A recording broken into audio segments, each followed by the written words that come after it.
How about a little bit more animal spirit medicine? Today, the oyster. Patient, secret keeper, hiding inner treasures.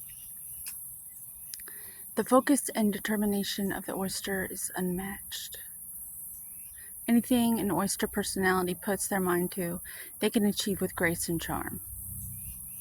The only problem is oyster types often take their inner gifts for granted. They become shy or doubtful, and this can lead to withdrawing or protecting their deepest desires in life's work.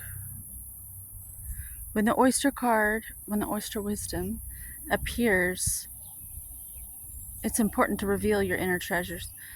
What is it that you've been hesitant to share? The world is waiting to see. When in balance, feels blessed, generous, and masterful. To bring your inner oyster on, share something.